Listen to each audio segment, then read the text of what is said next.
Welcome to the International Affairs Forum at Northwestern Michigan College. My name is Jim Bensley, and I'm the director of the International Affairs Forum.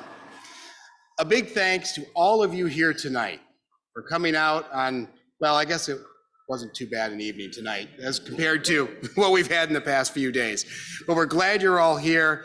Also, thank you to those of you who came to our program last month when we had Dr. Erica France. I'm sorry I couldn't be with you. However, I must say, attending my daughter's wedding at the same evening was probably a better way for me to occupy my time. So, but I'm here now and glad to be back. Tonight, we have a very special program for you. And for those of you who may not be aware, in the last 32 hours, we had to make a big change to the event. As you all know, we now live in a time where contacting a case of COVID, even after initial vaccines and boosters, is now a part of the world in which we live. And so it is also with one of our scheduled speakers, Mr. David Aguilar, who unfortunately tested positive yesterday morning and obviously is not with us this evening. Luckily, we have a can-do type of advisory board, and they went right to work trying to secure a highly qualified speaker in an extremely short amount of time. My hat's off to General Lehnert and to Alex Tank for their diligent work in lining up Mr. David Danelo and getting him here in person within 24 hours for this evening's event. So,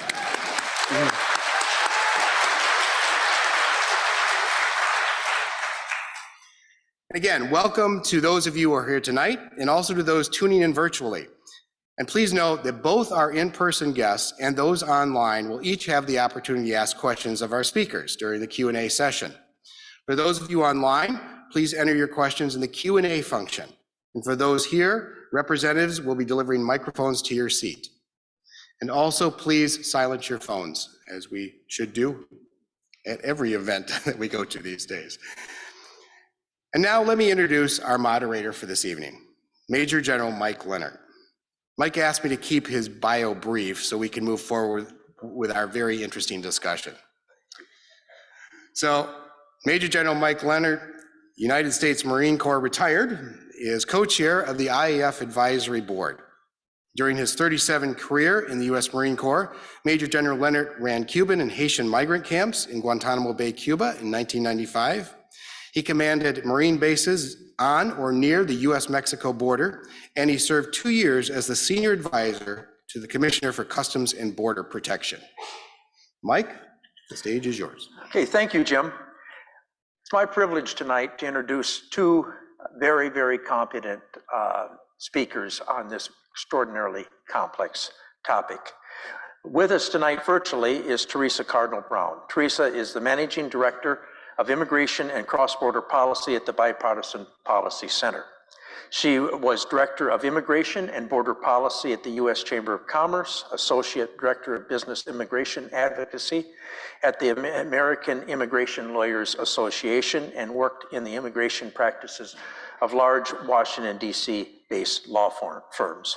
Theresa was a policy advisor in the Office of the Commissioner of U.S. Customs and Border Protection. In 2006, she became a member and later director of the Immigration Legislation Task Force in the Department of Homeland Security and Office of Policy. She then served as the first DHS Director of Canadian Affairs and subsequently as the first DHS Attaché at the U.S. Embassy in Ottawa. She has appeared on PBS NewsHour, CNN International, BBC, Fox News, and NPR.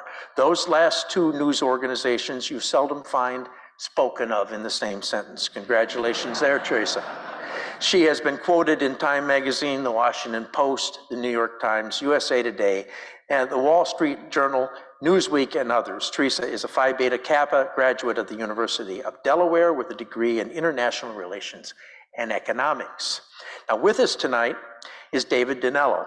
David is an award-winning author and former senior government executive. He is a 1998 graduate of the U.S. Naval Academy. He served in the U.S. Marine Corps as an infantry officer for 7 years, led troops in Iraq, and was wounded there.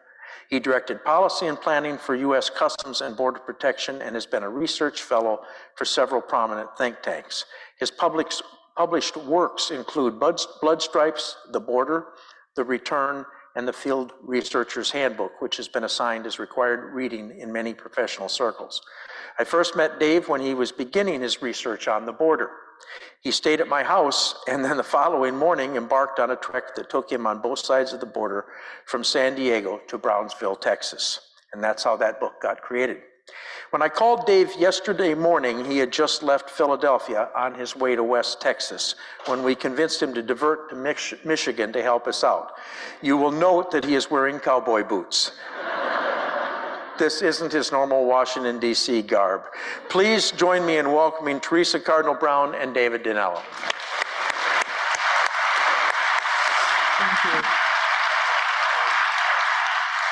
So, this was billed as a debate, but because both speakers have agreed that comprehensive immigration reform is necessary, the discussion is going to be a very nuanced discussion about what that reform should look like.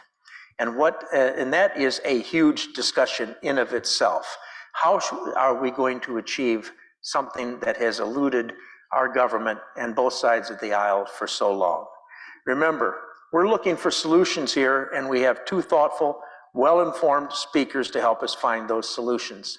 Now, what I've asked each of the speakers to do is to kind of lay out their thoughts and their initial thoughts on what is required to implement comprehensive immigration reform in about 3 minutes apiece, and then I'm going to start asking them questions. And we flipped the coin, and Dave, I'm sorry, you lost. So Theresa, you get to go first. Well, thank you very much, Mike, and thank you very much to the IAF for inviting me. And I'm sorry I can't be there, unlike my colleague David. I am leaving with the family on vacation tomorrow, and traveling to Michigan was not in the cards for me. So hats off to you, David, for arranging this. I think one of the things we have to think about the question of immigration is that comprehensive immigration reform is a term that has a lot of different meanings to a lot of different people. And I think that first we kind of have to define what we're talking about. Is it a policy? Is it a political or legislative strategy? Is it a bill? What is it? And I think the answer is kind of all of the above.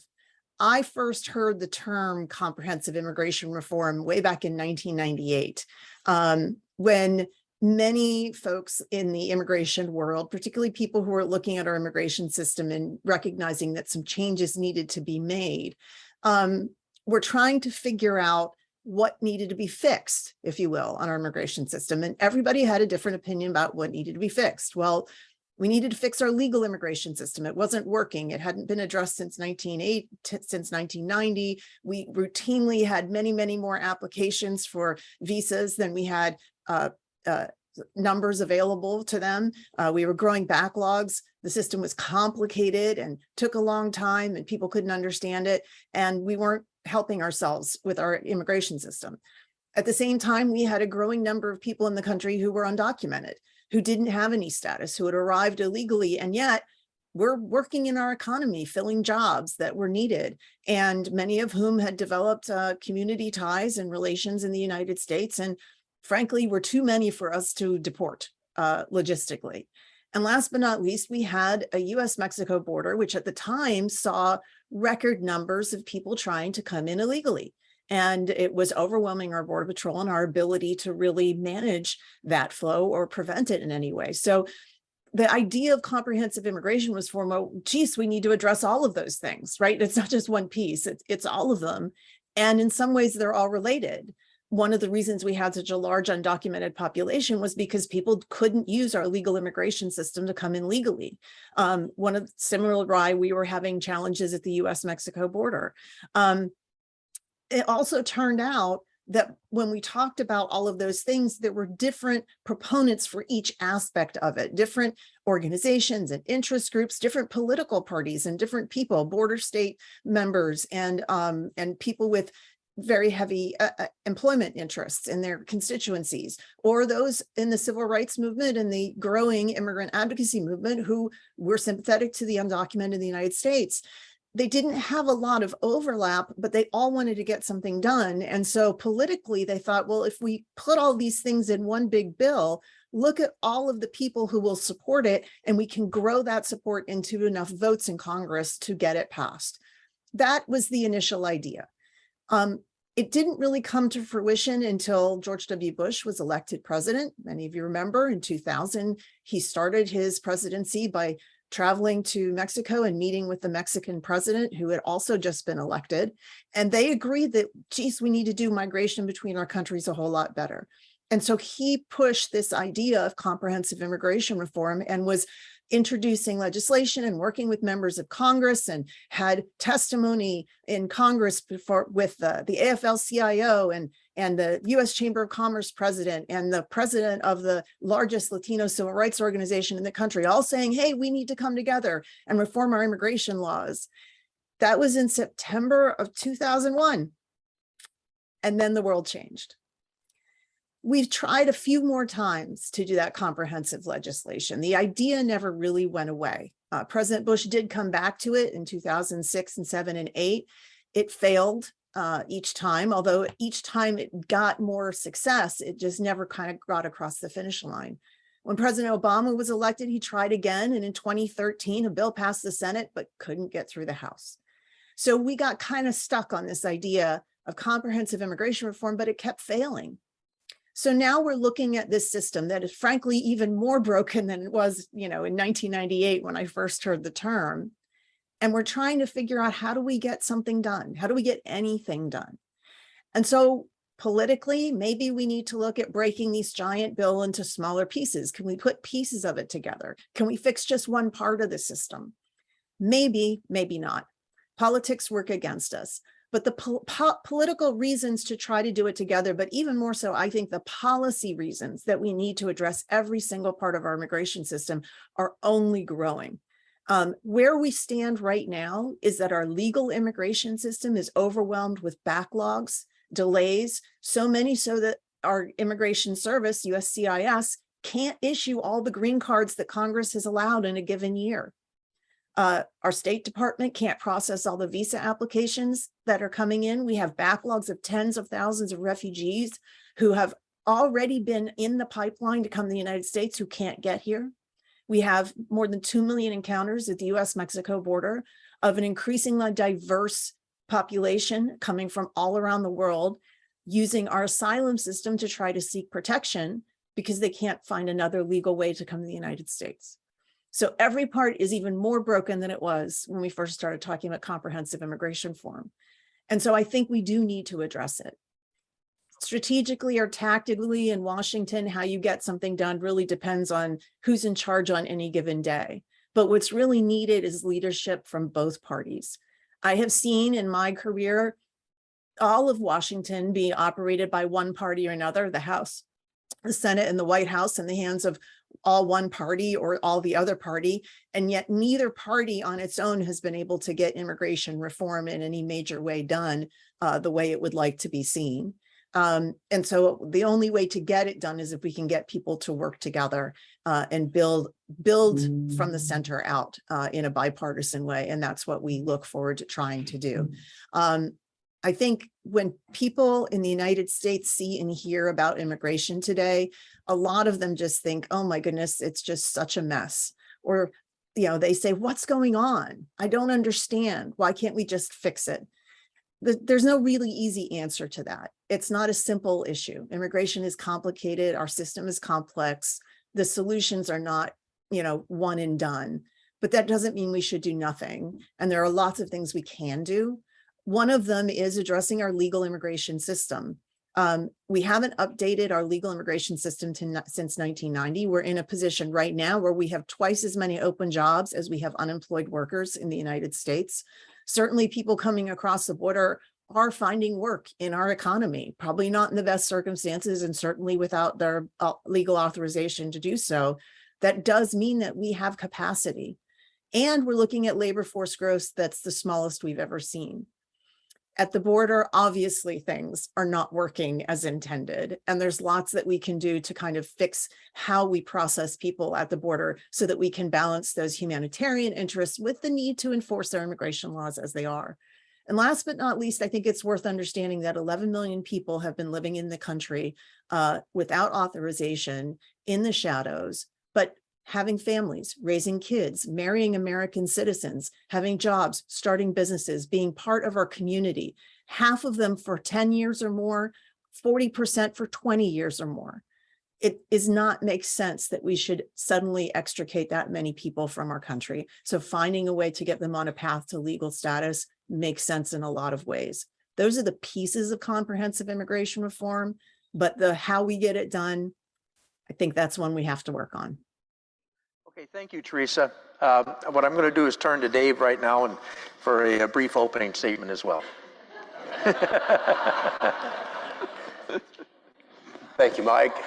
Thank you, everyone. Thank you, Theresa. It's great to be here on stage with you, even virtually. Thank you to everyone here in Traverse City who's welcomed me on such short notice. I am no David Aguilar. David, if you're out there watching, I'm happy to fill your shoes, but wish you were here and that I was at home watching you instead. Hope you feel better soon. I love the US-Mexico border. I think it's a beautiful place. I think it's an amazing and extraordinary place. And I'm looking forward to sharing stories about my experiences on the US-Mexico border with everybody in this room and with everybody at home. If there was anything that I could share and that I could say and that I could offer as just sort of an opening insight, it's this. I feel as though we've made an error over several years. We've made a number of errors over several years in integrating the conversation about the US-Mexico border in general and border security in particular with immigration policy. And one of the things that happened to me repeatedly when I was traveling on the border and speaking to people who weren't on the border, and then speaking after I had spent time on the border, is the conversation would immediately then go to, what do you think about X, Y, or Z on immigration? And I would want to say things like, did you know the Rio Grande starts in Mexico? I had no idea the Rio Grande started in Mexico until I'd spent time in South Texas. But let me tell you, South Texas farmers know the Rio Grande starts in Mexico.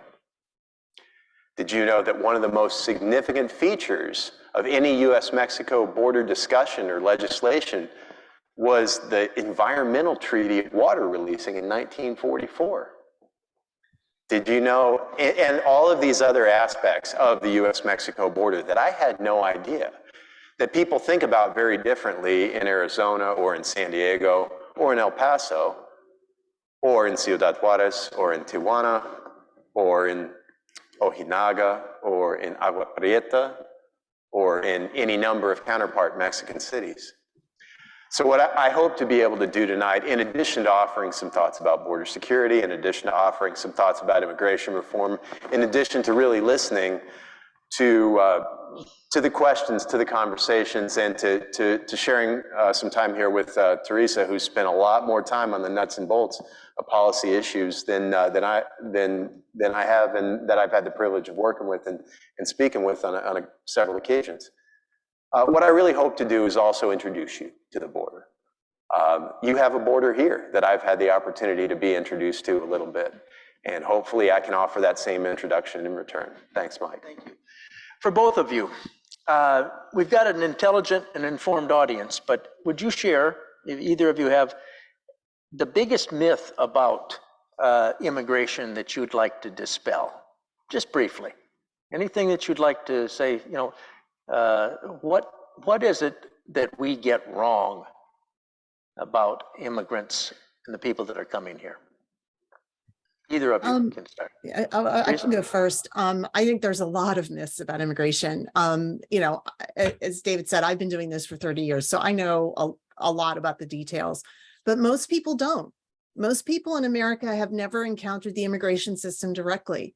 And so they don't understand how complicated it is, how difficult it is. You know, there's this idea that people can just get in a legal line and go get papers. And it's like going down to the DMV to get your driver's license. And it's not more difficult than that. It couldn't be farther from the truth. Our system, the system we have now was originally designed in 1965. It's been updated a few times, but the last real time it was updated was in 1990. So it's already 30 years out of date in terms of how many people want to come to the United States, or even thinking about what we want our immigration system to do. It's statutory, which means the executive branch really can't change the lines of people, what qualifies somebody to come here, or how many people can come in a given year. That has to come from Congress. More than that, I would say the time it takes, even if you qualify to come legally to the United States, it can take months or years or decades before you can get status. Our system is designed to keep most people out, not to let everybody in. And the majority of people in the world who might want to come to the United States would not qualify to come legally. There's lots of different reasons for that, but that's the reality. So when people say, why don't they just get in line? For most people that we see, especially trying to come to the border who don't have papers, or people who are in the country without papers, there isn't a line they could get into. In spite, even if there was, there are lots of barriers to being able to immigrate. You have to show that you don't have a criminal background. You have to show that you can support yourself, or that someone else will help support you. You can't have done anything like enter illegally. Even if you're married to a US citizen, that may make it impossible for you to get a green card later. So to me, one of the biggest myths is that there's somehow a way that people can just get papers, and that it's simple and easy to do, and that they're choosing not to do so. I think that's probably the biggest myth I encounter about immigration generally, but I'm sure David has lots of myths about the border that he would like to debunk. Okay. All right, thank you. David? I think it's twofold, and actually I'd like to, I can't see super well under the lights of the audience, but just by a show of hands, could you raise your hand if you've had some encounter or had a loved one have an encounter with the immigration system? We've got a reasonable show of hands here up, Theresa, and we got between 200 and 250 people here in the auditorium. Yeah. So the second myth that I would then want to dispel by that is the myth, and this is a political myth actually, it's the myth that executive orders help policy. And that's a myth that started in the Clinton administration. It's increased in succession with each administration, and it's been driven by the most vocal elements of the immigration debate on either side. The executive order actions that were taken from Clinton, Bush, Obama, Trump, and then now the Biden administration, which essentially undo the policies of the previous administration like that, they don't help things. That actually makes things worse in my view. And that is a myth that I would like maybe to introduce to denizens of Washington before I would speak it to this group, if that answers your question. It does indeed. So a couple of them that keep coming up. Two questions that a lot of people ask, particularly if they are opposed to additional immigration, is, and I'm going to ask both questions and let either of you handle them how you want, but I'm going to combine them. Do illegal immigrants rob legitimate workers of employment? That's one. And what is the level of security threat imposed by immigration, both legal and illegal? And I'll let you take your pick on which one you want to address first, Theresa, or either. Well, let me start with the first one. I think the economic arguments around immigration are perennial and have been around, frankly, since the founding of our country. There's always a fear that the newcomers somehow will, hurt the existing status quo of people who are already here. There's been a lot of economic analysis on the point of whether immigrants take jobs from Americans. The vast preponderance of the economic data is that by and large, no.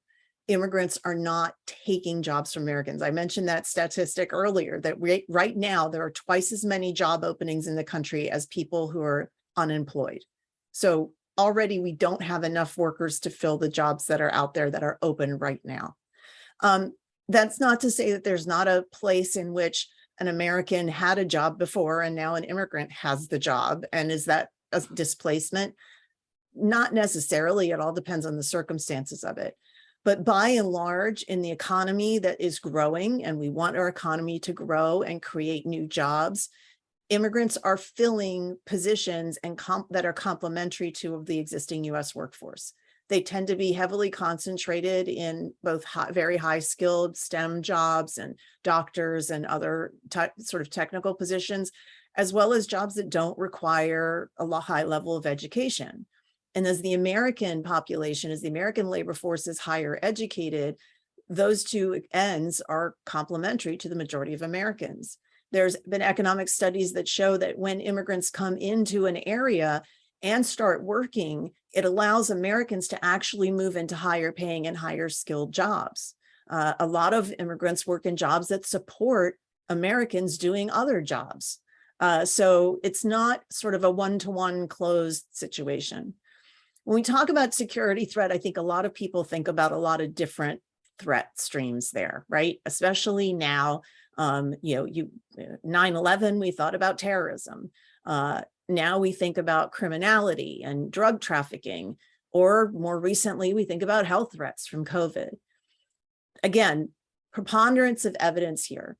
There has been no academic study that show that immigrants as a whole commit crimes at any higher rates than US citizens. They are not more likely to be criminals at all. And some of the cities along the border, as I'm sure David will tell you, are some of the safest cities in the world in terms of criminal statistics. That having been said, does that mean there's no immigrants who commit crimes? Absolutely not. They do. And we have laws that deal with them, and they are supposed to be deported. But does having immigrants come in by and large mean we're going to have more crime in our country? No, there's no evidence to show that that's the case. Terrorism threats, yes, can come from abroad. They can also come from inside the country. I believe that we have done a very, very good job in the years since 9/11 of fixing a lot of the problems that led to immigrants being able to commit that crime. Does that mean we have zero risk? No, there's never such a thing. But it is vastly reduced by the way that we screen and vet people. However, uncontrolled migration, when we don't know who's coming in, that could be a means by which people could come in. And so we do need to pay attention to that. So I don't believe we should not screen and vet people, but we should do so understanding that the vast majority of people coming do not pose a threat to the United States. In terms of COVID and other infectious diseases, the first thing that most countries do when a new disease is found, whether it's Ebola or the swine flu or the bird flu or COVID, is close down the borders. Does that keep the disease from spreading? No, eventually it does. It delays things and usually gives the countries a chance to get their own domestic public health resources ready for when it comes, but it doesn't stop it altogether. And again, immigrants are not more likely to bring diseases or any other kind of communicable issues to the United States than Americans traveling abroad and coming back. So I think these are things that we always should be wary of and take and look out for, but by and large, they're not a reason that we should not have immigration to the United States. Okay, thank you. David, you want to add anything to that? I think I'll speak about it inversely in the security issues. I would concur very much with Theresa's assessment. Statistically, the border communities are pretty safe in terms of crime statistics. Statistically, interestingly enough, border communities have, there is, especially in South Texas, we say that in the same breath, Theresa, but crossing the border, between ports of entry is a crime, and border communities are overwhelmed. And there is a sense, particularly over the past 8 years in the Rio Grande Valley, that Washington failed to listen on both sides. And that has That has produced a political response that has surprised the Democratic Party, to be quite blunt. Because there has been a reaction politically to some of the tone deafness that occurred in the Democratic Party in the later years in the Obama administration, and that it still continues today in various elements. So there are real issues when people are, when there are people traipsing on other people's property simply to get arrested so they can become part of the immigration system. That's a challenge, and that's a significant issue. In terms of the economic element of the conversation, I would say, now when we were driving here and driving from the airport, and I was looking at a fair number of apple orchards that didn't have, they had fruit on the ground, and you were sharing with me that ordinarily there would have been migrant workers that were seasonal workers that were able to pick that fruit and harvest it, and there's been a reduction in those opportunities. So I would go back to the community that we're having the conversation with and essentially say, well, what do you think? It seems to me, and Theresa has the statistics to support it, that economics are not so much of the issue that those who would advocate reductions in immigration would argue, at least in my view. Well, that kind of brings up the next question. Do undocumented workers pay taxes? And what demands do they place on the social services? Some folks that are advocates to shutting down the border and stopping all migration say, it's having too great an impact on our social services, on law enforcement, on education. At the same time, we touched briefly on the economic benefits. If you're an undocumented worker, are you paying taxes? Yes. Lisa, do you want to handle that? Yes, yeah. Many of them are, if not probably most of them. So one of the myths I think about undocumented workers is that they're all working under the table or off the books. And I'm not going to say that doesn't happen. There's probably a fair number that are, but there are an awful lot that are actually working on the books.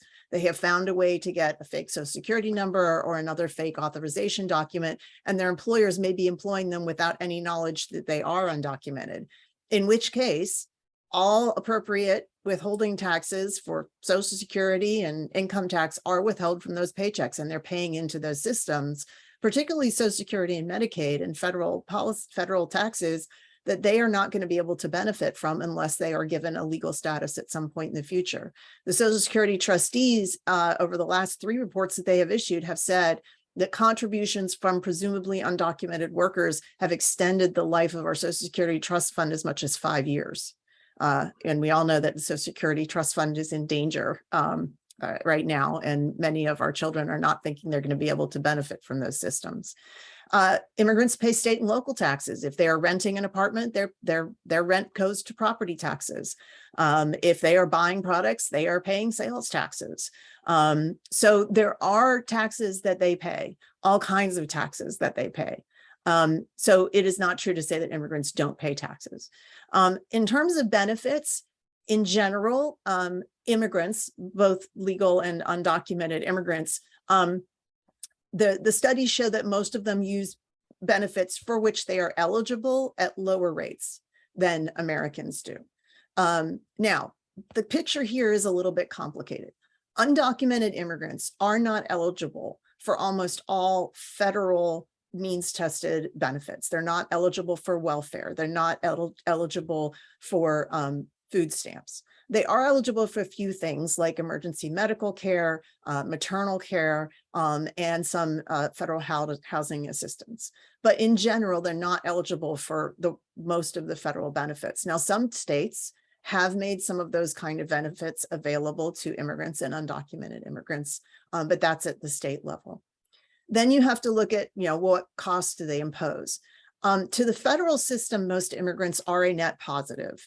But that is not necessarily true at the state level, and most of the costs associated with immigrants of any kind have to do with education, the schooling of their children, because under our current law, all children, regardless of their immigration status, are eligible for public schools, and that is a large cost, if you will, mostly at the state and local level.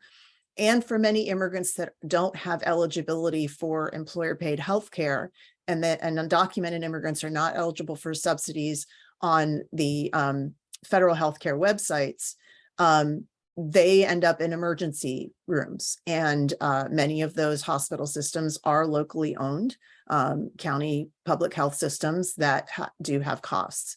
But I think, you know, if you're just looking at sort of a fiscal cost benefit, taxes versus payouts, you know, the National Academies of Sciences and academics did study and said that most immigrants are maybe a small drain, but their children are a net beneficiary or net grantor of fiscal benefits, pay more than they receive, and their grandchildren even more so. So it's sort of a generational issue there.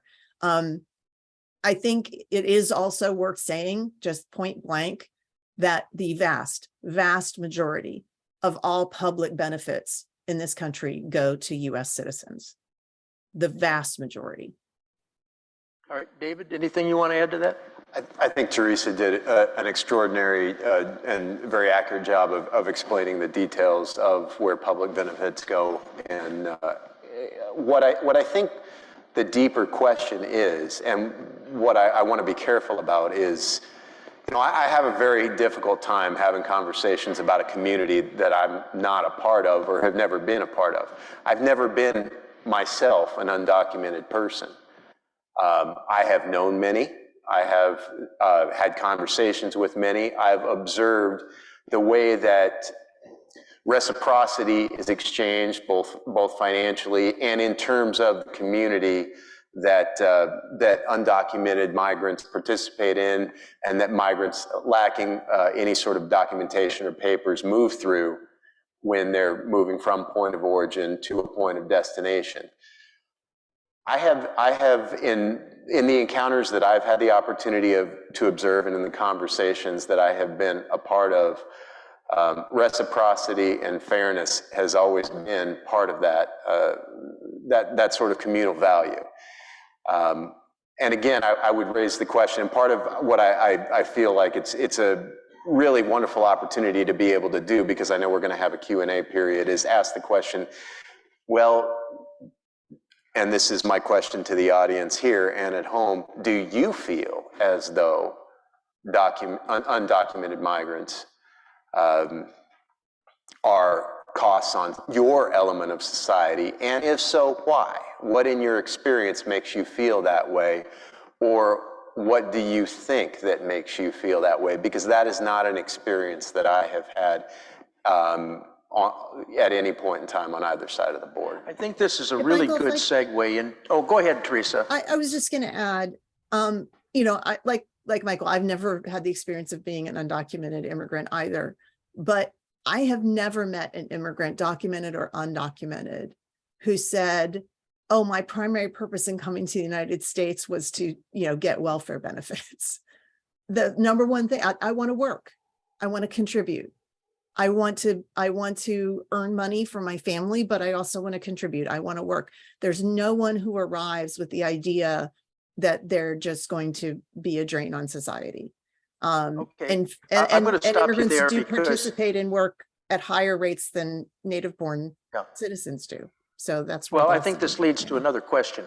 The reason that they're coming here, and you made the case very well, is to work. The vast majority have come here to work. They come here because they do the jobs we don't want them to do. But the reason we when we say that we're a nation of laws and we follow the laws, and yet when we see undocumented workers being rounded up, whether it's an apple orchard or a chicken poultry plant or something else, we see the pictures of them being shipped off and processed. Nobody processes the people that hired them. Should we have a stronger, let me put it this way, should we have a stronger enforcement of the laws of the employers who are breaking the laws?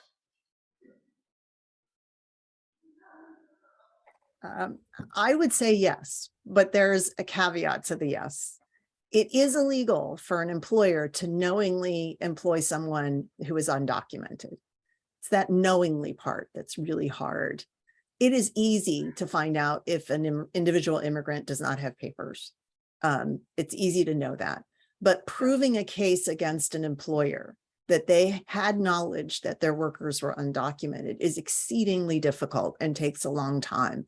And that's one of the reasons why, in terms of usefulness of enforcement resources, it is easier for, our enforcement agencies to round up the immigrants than to investigate and pursue a case against a company or a corporation. Particularly when that company or corporation engages their own lawyers and fights back and argues back, and eventually it gets settled down in some sort of agreement to a smaller fine, and there's no one who gets substantially penalized for it. So it's an inequity because the migrants, the vast majority of migrants, don't have a lawyer on their side, don't have the ability to fight in the same way. And honestly, I don't know that we're going to be able to balance that equation with any influx of resources to go after companies. The 1986 Immigration Reform and Control Act that amnestied then 3 million undocumented immigrants also put in place this law. And at the time, there was arguments that it would stop undocumented migration because it would shut off the ability for them to work. That has not proven the case. It has not proven the case at all. And so I think that that's something to think about is there a better way? I'm not sure I know the answer to this right now, but I do know that those cases are much harder to prove against the employers. Thank you. David, anything you want to add? No. Okay. I'm going to ask one of the most visible areas that we have to talk about is, and we talk about the undocumented, is the 600,000 of the deferred action for childhood arrival recipients. Right now, many of them don't even speak the language of the country that they came from.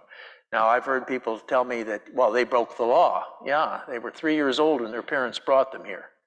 I guess that 3-year-old should have told his parents, you shouldn't be doing this, you're breaking the law. I doubt, though, that is going to ever happen. What do we do about them? There's 600,000 of them here. Well, there's a lot more than that. There's 600,000 that have status under the 2012 Deferred Action Program that President Obama. We know 600,000, yes. Yeah. But there are probably about 3 million so-called dreamers, which is the broader category of immigrants who were brought to the United States or came as children.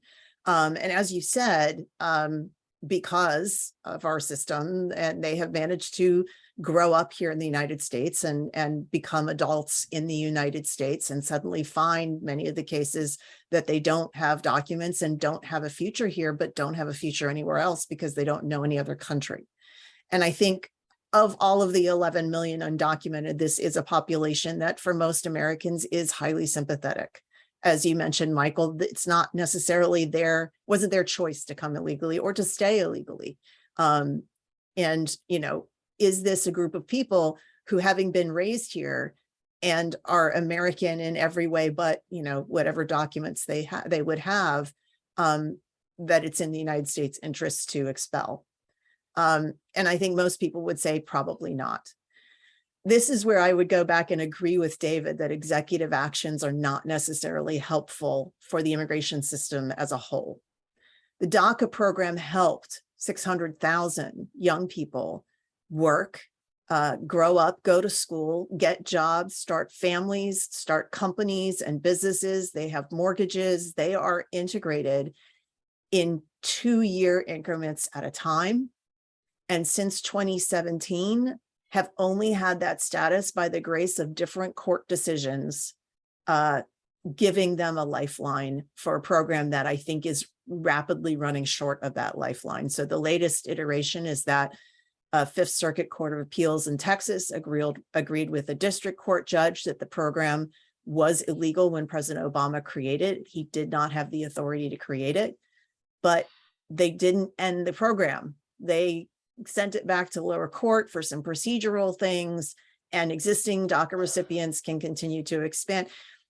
I likened it to everyone knows this program is dead, and it is going to be, and they have ordered it dead, but no one is willing to pull the plug on the 600,000. So they keep passing the hot potato back and forth, hoping someone else will pull the plug on those 600,000 because they know that would be a bad result. But for those people who are in that limbo state, there is nothing they can do unless Congress steps in and gives them a legal status. Okay, thank you, Theresa.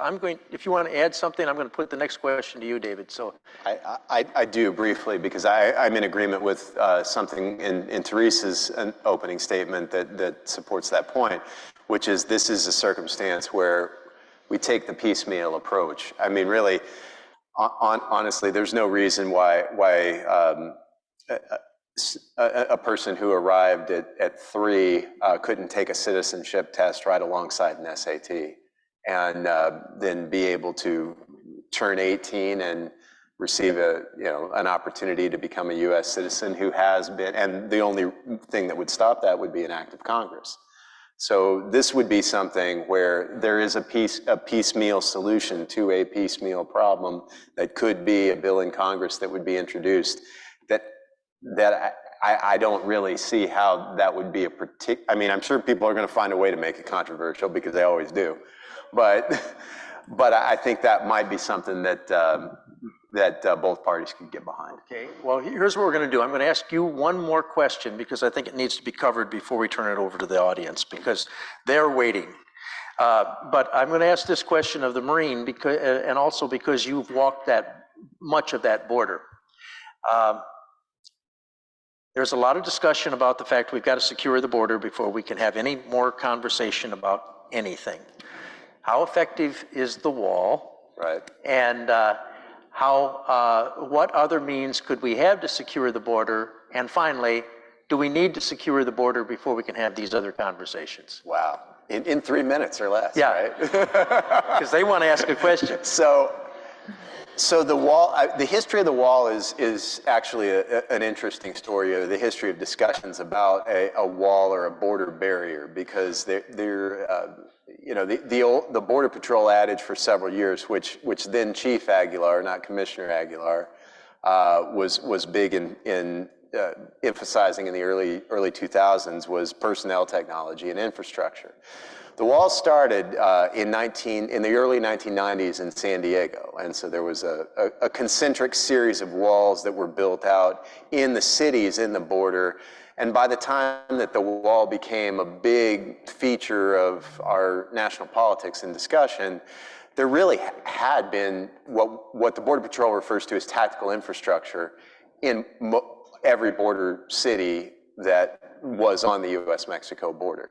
So then you raise the question, well, how effective is tactical infrastructure in deserts in Arizona, in the rugged foothills along the stretch of the Rio Grande, north of Presidio and Ojinaga? And the answer on that one is well, not so much. That's just the reality. The other issue is that this wall that we build also then requires a great deal of maintenance. The wall that was built in 1994 in San Diego has been replaced 5 or 6 times. The Army Corps of Engineers and actually some Marine Combat Engineer units get a good reserve detail to go down and fix parts of the wall that are regularly broken. I think I kind of covered where we were in the opening statement, or what I feel. The answer, no, I don't think that continuing to emphasize securing the border as a precursor to reforming the immigration system is necessary. And in fact, I think it creates more problems on both elements, which I look forward to addressing as much as I can during the Q&A. Michael, can I just add very quickly? I worked for 2 different Homeland Security secretaries of 2 different parties under 2 different presidents, both of whom said in testimony before Congress, if you want me to secure the border, give me more legal visas. Yeah. Amen. We've got a lot of farm kids out there. If you build a 15-foot wall, they'll bring a 16-foot ladder. All right, go ahead, Jim. Let's take some questions from the audience. Theresa, thank you, David. It's been very, very interesting. Boy, that time went fast.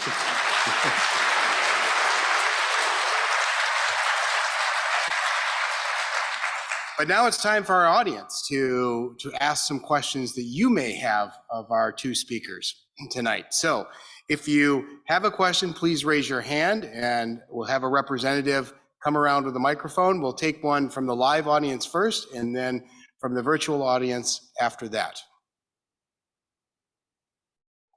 In the back there. Let's see.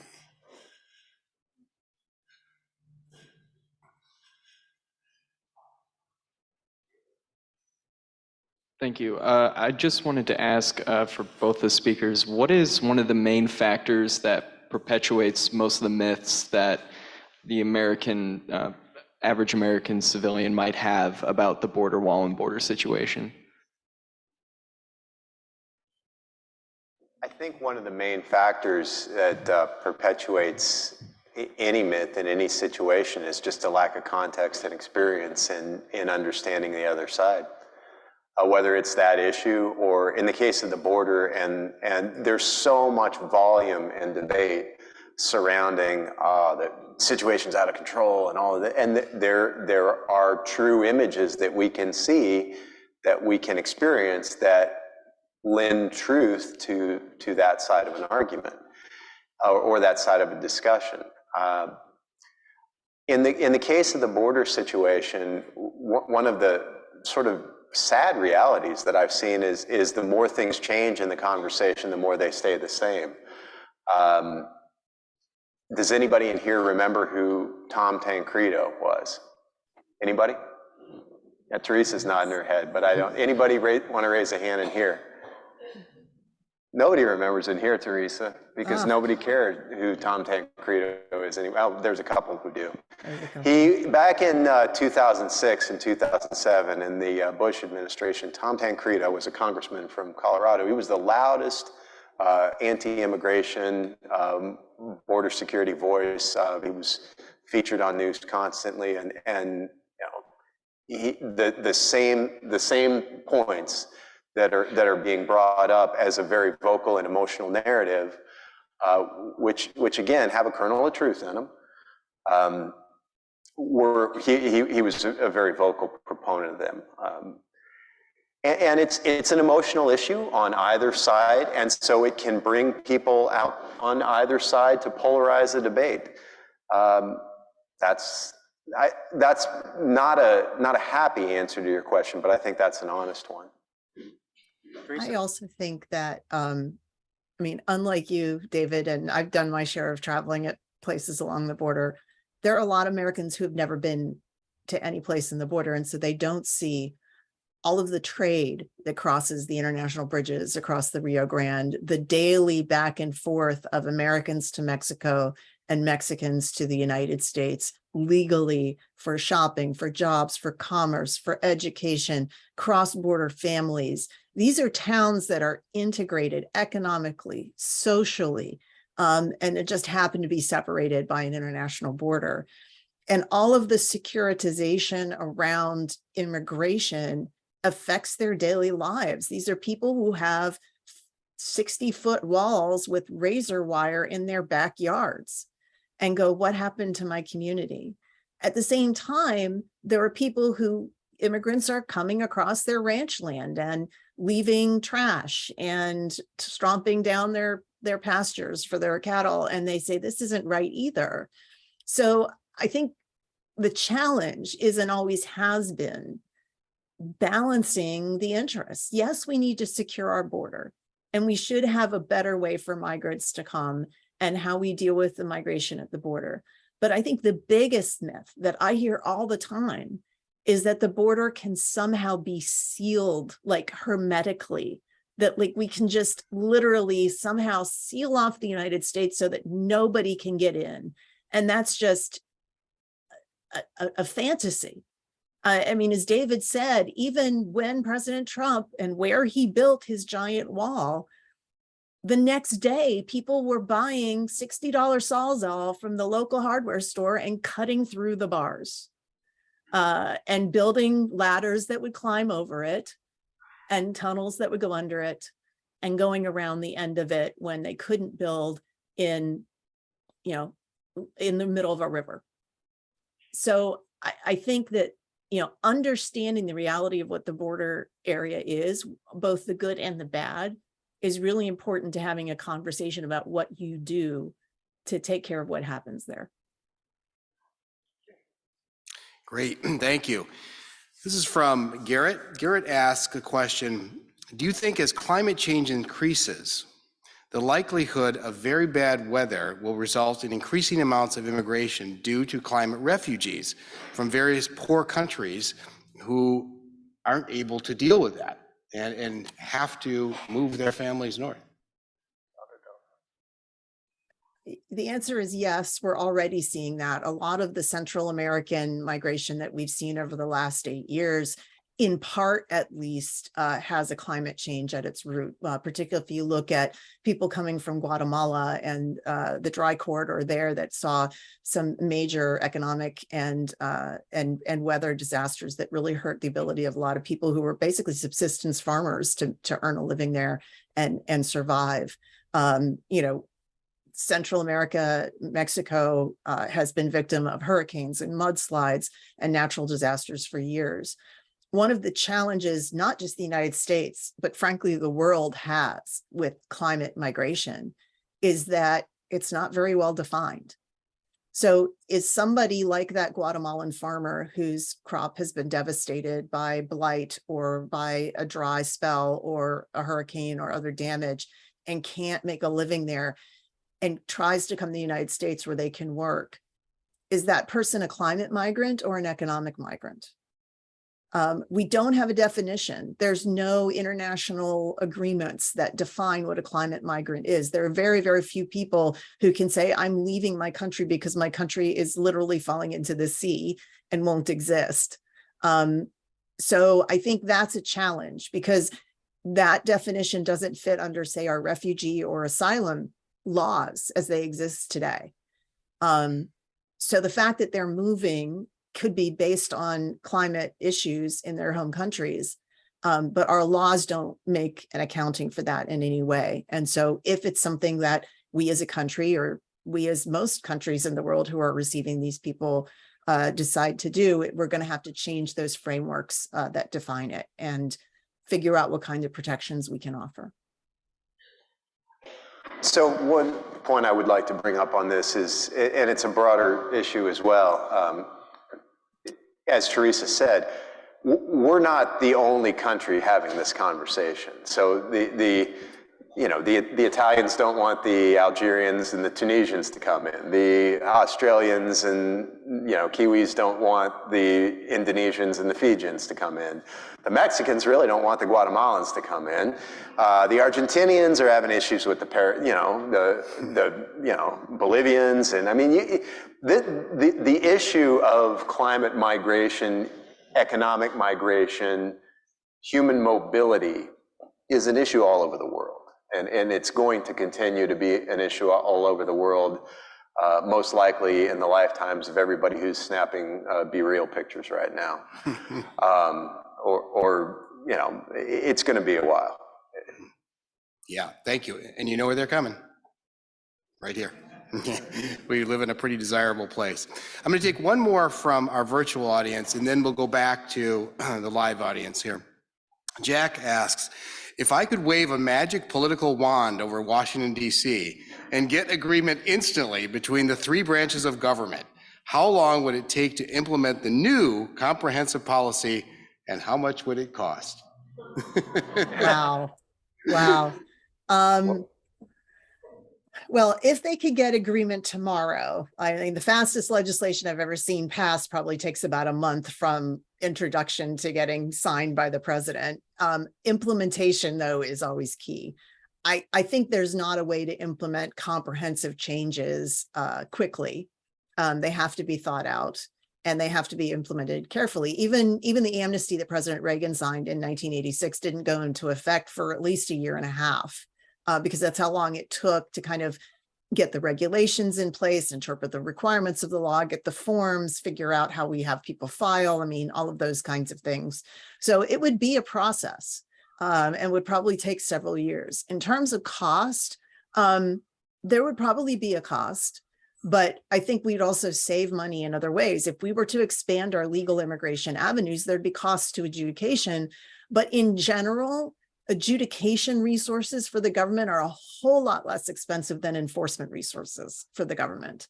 So you'd probably be shifting money from one part of the government to another to enable some of those changes to take place. So I think, in short, I couldn't give you a number, although I will tell you, we're working on it at the VPC. We're actually have been looking a lot at the cost of our entire immigration system to the government, both the adjudicative and enforcement parts, and how it's changed and where it might go and where it would have to change if we were to change some of these laws. But I think the cost of not doing it is growing. The cost to the country in trying to enforce what is essentially, I think, unenforceable laws right now, just because the numbers, the backlogs in our system, our immigration system at every part is at the verge of collapse, to be honest. The backlogs in the immigration courts mean that people can't hear whether or not they get to stay in the country for 3 to 5 years. Backlogs in asylum applications are taking equally as long. State Department can't issue visas overseas in the time that's necessary for people to get here to start jobs or start schools, or for families to be reunited in more than 2 or 5 years. Annual limitations on the number of visas from any given country mean that if you're coming as a family member from Mexico or an IT worker from India, you might get your green card in anywhere from 40 to 80 years. That's not a system that works. And so I think we have to recognize that the system we have doesn't work. And so we have to try something else. Jack, as Theresa said, I think it was Jack who asked the question. Enforcement gets done faster but costs more. Adjudication processes, they take longer to get in place, but your cost savings over the long run, as she articulated, is probably much higher. I'm going to add something here. First off, I got an email today from a friend of mine who's an immigration court judge. Says they've got 1.8 million cases pending right now. It's 2010, they had 1.5 million. So it's, the upsurge is not as great as I thought it was going to be. But I think one of the things we've failed to do very well, and Theresa talked to it a bit, is to articulate the opportunity costs that we lose by not having an efficient immigration system. How many PhDs do we send back to India, South Korea, and other countries, and they form a company to compete against us because they can't stay here? How many apples didn't get picked this year, because, speaking locally, because we didn't have the people to pick them? How many of the employers in Traverse City with help wanted signs, have you seen the help wanted signs? Because they can't legally hire somebody there. This is a local issue, by the way, but it's not unique to Traverse City. We have probably failed to articulate the opportunity costs by us not developing an efficient immigration system. Good, thank you, the three of you. All right, let's take a question from the audience. I think we've got one right in the back up there again. Who's got the microphone? Right. Raise your hand again.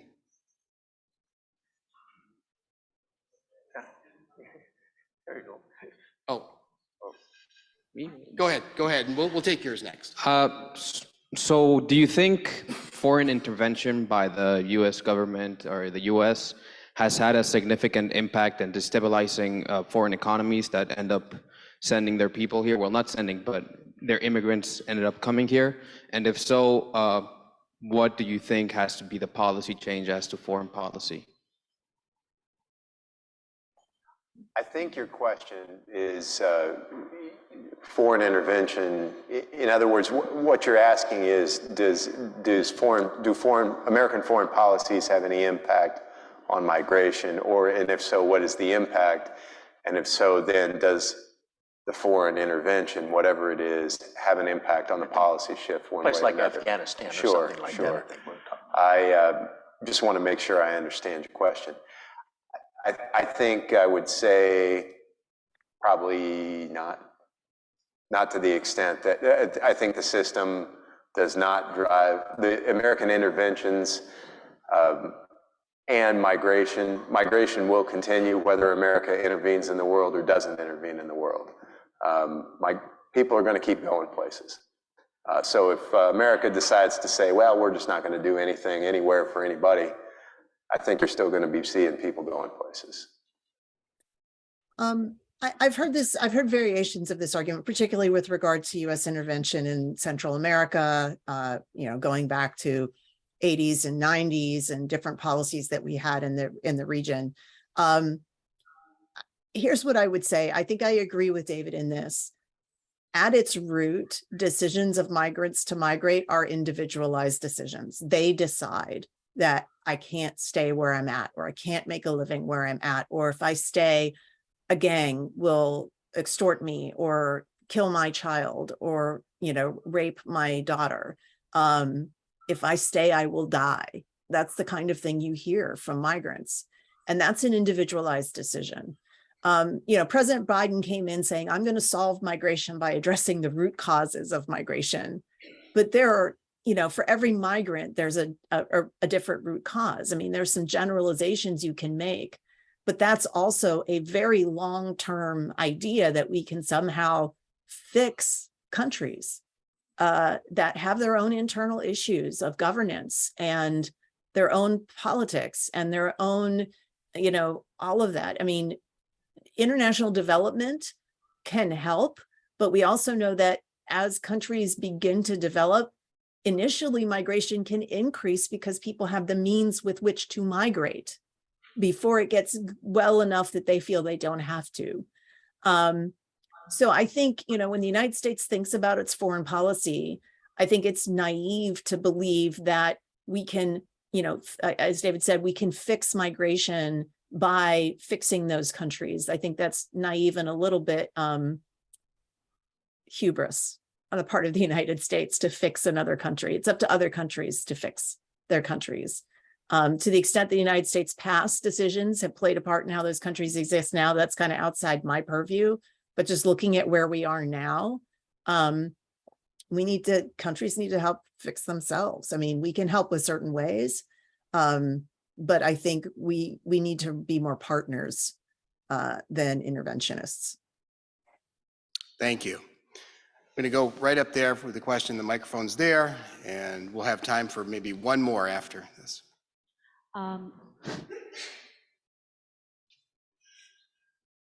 Hello. Yeah. I actually don't have any question, but I'd like to share my own story in short. I myself, a migrant in this country, I have moved here almost a decade ago, and me and my husband, we've been having a wonderful life back in Bangladesh, which is almost 8,000 miles away from United States. My husband used to be an attorney back in Bangladesh, and I was teaching in a college. But because of the changed political scenario, and my husband, he was working as a human rights activist back in Bangladesh, and he was very loud against saying all, about bad deeds about the government. He was the target of the government to be disappeared. So that is the reason actually to save our life and our kids' life, we have moved to this country. And I know the situation for the first 1 year, how much we have struggled here, because it took almost 1 year for us to get our social security number and work permit to start working and start our life here. And I heard many times from many people, like a comment like, hey, migrants come to this country and they have get all kind of social welfare stuff like Medicaid or food stamp or cash assistance or stuff like that. If you don't have your social security number and a valid government ID, you will never get access to those facilities at all. So anyways, when we first got our paperwork here, we started working 7 days a week, 10 hours a day without any kind of taking rest or something like that. And after 1 year working like that way, me and my husband, we started our own small little business in this community. We own a small, very, very small scale restaurant in this community in Traverse City. And now we have initiated a nonprofit called School of Leadership, and we are giving free food. We are trying actually whatever how much we could afford according to our affordability. We are trying our best to helping the community here because we know how the homelessness situation and starving situation for the people. So we are trying our best, and I'd like to say we never ever we pay our own health insurance. We pay taxes every year. And we never took any kind of government assistance because we always tried to be standing on our own feet, and we have created jobs here. And as I was mentioning, we've been almost a decade in this country. Still, we are undocumented because we haven't got our green card yet. So it's kind of like, yeah, we are in a big country like US, but sometimes I feel like it's kind of jail to me because I can't see my own mom for last 10 years. And she's back in Bangladesh, and she is very old and kind of on her deathbed. So sometimes she calls me and she's like, oh, why don't you come to, say, like in Malaysia or Singapore or India, and you can fly over there and can come and see me because I know you and your husband cannot come to Bangladesh because he has life threat. So I'm just gonna cut in right here, and just, it's because of time here, but I want to say you made a couple of very good points, I think. You made the point that you have worked those extra hours, that you're hardworking, and I think that's what David and Theresa have been trying to present too. That those people that come like you work their butts off, really, to make it work here in the United States, and you should be very proud, and we should be very proud of things like that. And I applaud you for that. So, thank you, thank you. We'll take one more question from the side over here. Gentleman in the red sweater. There you go.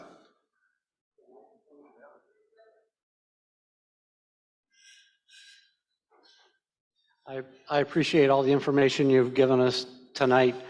And it's clear that the system has been dysfunctional for a long, long time. However, this all is so tactical. If we had an efficient immigration system, I would like to know what you think the policy objective of an efficient, fair immigration system would be. We clearly had policy objectives when we excluded Asians, and then we had quotas from European countries. What's the policy objective we should have to this ideal system? If I can take that, that is an excellent question. I have said over and over again, one of the problems with us coming to a national agreement around immigration is that we don't have a mission statement for our immigration system. It's trying to do a lot of different things. If you want to know what it was when the basis of our immigration system was passed in 1965, you mentioned the Chinese Exclusion Act, which was the first exclusionary immigration law that was passed after the Alien and Sedition Acts. In 1965, we undid what were discriminatory national origin quotas that favored Northern and Western Europeans over any other country in the world. And we said, okay, well, we'll make it even, and every country has 7% of the total number of green cards. Well, that sounds great, but we have about 10 times the amount of applicants from India as from Bhutan, and each gets 7%. And so it doesn't work out that way. We are discriminating in different ways. Our system is 60% of our visas are based on family relationships to somebody in the United States. About 17% of our visas are based on a job offer or somebody wanting to start a business or somebody who's of extraordinary ability that can help us innovate. And of that 17%, more than half are the family members of the actual person who applied. That puts us almost near the bottom of the list of developed countries in terms of the economic basis of our immigration system. Most other developed countries have a far larger portion of their immigration system that is based on perceived economic needs, such as where there are labor market needs, or such as population declines and the need to support social insurance systems with workers. We don't do that very well. And that is something we should think about, because countries that have more of an economic basis for their immigration system in general, and there's uniqueness, but in general tend to have more support for immigration generally. So it's something we should think about. It's not that we shouldn't do family unification. We should kind of do both. And then there's the humanitarian aspect. Who do we want to offer protection to? On what basis? And how do we make that worthwhile and usable? I think those are valid goals. And our system is not very good at doing any of it right now. Okay, it is my responsibility to summarize. And I'm going to apply the Marine Corps logic to try to keep us as simple as possible. What we've heard from David is that executive orders don't work. We've heard very clearly from Theresa, and particularly in her last statements here, about the need to have more well thought out policies, perhaps those policies that we can articulate that will benefit us as a nation, because many of the folks that come here truly can benefit us. That fact that we don't have a clear mission statement about what we need. And finally, and perhaps the one area that we didn't cover very much, but should probably be apparent to all of you, is that presidents don't solve this. This is going to have to be done by Congress. Congress working together, and they're going to have to use the big C word that nobody wants to use, and that's compromise. Nobody's going to get everything that they want. So what can you do as individual citizens? Well, make sure that both of you out there that tell your congressman, what are you doing about immigration reform and fixing these challenges that we have, and answering the questions that lady up there was talking about from Bangladesh, and the business people that are here that can't hire enough folks, and they have the help wanted signs up on their doors, the apple farmers that can't get their apples picked. Ask those questions, and let's try to get our elected representatives to talk to one another and come up with a solution. I'm going to close with, because this is a point of privilege, because I agreed to be the moderator, to end with a story. In 1995, when I ran the Cuban migrant camps in Guantanamo Bay, and I had about, at the time I came in there, pretty close to 50,000 of them, the decision was made at that point that those that had not committed any offenses, either in the camps or in sovereign Cuba, that they would be allowed entry into the United States. And so at that point, my job changed. And I told my Marines and my soldiers that their job and my job was to make them into good citizens and make them want to be like us. And I guess we succeeded, because in 2003, when I led troops into Iraq, 7 of my Marines were former Cuban Bosados, rafters. So I'm going to tell you about one of them. Armando Gonzalez was the first Marine I ever lost in combat. He was killed 200 miles into the Iraqi desert.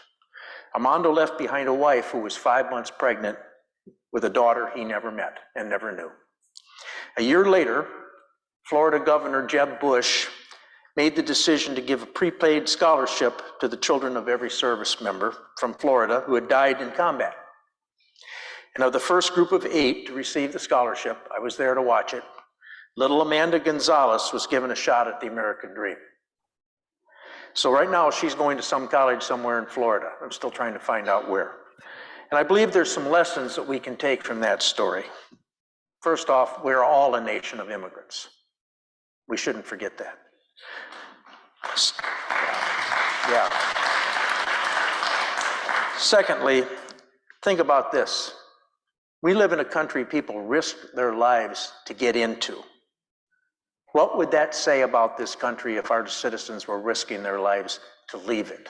Take a look at Russia right now. It should tell us that for all our problems, the challenges facing us are solvable if we have the courage. And finally, each of us has the capacity to live up to the ideals of our founding fathers.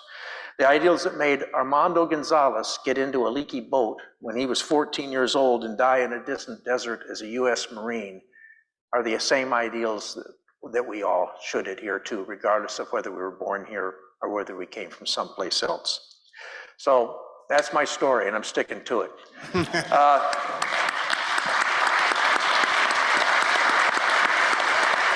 I'd like all of you to give a terrific IAF thanks to both of our presenters, Theresa and David. You were awesome. Thank you.